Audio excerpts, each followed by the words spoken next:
بابو محمد الہی صاحب نے الحمدللہ سینئر افیسر ہیں، انہوں نے بھی اب تو تختی کا دور ختم ہو گیا. ماسٹر امانت الہی صاحب اب تک تختی ہمارا نہیں ہے. ہم نے تو تختی پڑھی 1 دونے دونا 2 دونے 4 3 دونے 6 4 6 اور 6 6 دونے 12 6 18.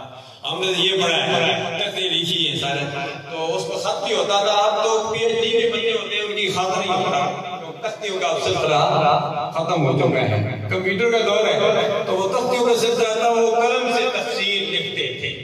مجھے بھی یاد ہے میں نے پہلی کتاب لکھی تھی تو ایوب صاحب تھے صدر کے، محمد ایوب، اللہ انہیں اپنے جوار رحمت میں جگہ عطا فرمایا.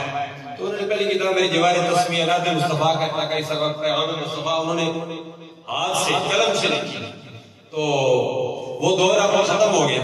تو میں عرض یہ کر رہا ہوں کہ امام فخر الدین رازی علیہ الرحمت کے متعلق کہا جا رہا ہے کہ اس کو جنت کی سیجا جانے دو.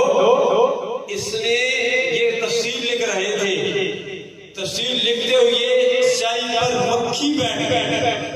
جب مکھی بیٹھ گئی تو انہوں نے قلم کو روک لیا کہ کہیں مکھی کے پیاس عادی نہ رہے. انہوں نے مکھی کو سیراب کیا. آج فخر الدین رازی کو ہم نے جنت کا مالک بنا دیا. آپ اندازہ کیجئے ایک مکھی پر قائم کرنے کی وجہ سے اللہ کتنا کرم فرما رہے ہیں. ہم اس مکھی کو بڑا عقید رکھتے ہیں. تو اللہ کی کوئی چیز بھی بنائی ہے حقیقت نہیں بنائی، ہمارے لیے بنائی ہے. سانپ ہے ہمارے لیے، بچھو ہے ہمارے لیے، درندے ہیں ہمارے لیے، چرندے ہیں ہمارے لیے، حتیٰ کہ خنزیر ہے یہ بھی ہمارے لیے. یہ ایسی ایسی چیزیں، شراب بھی ہے ہمارے لیے، اس میں دوائیاں بنتی ہیں.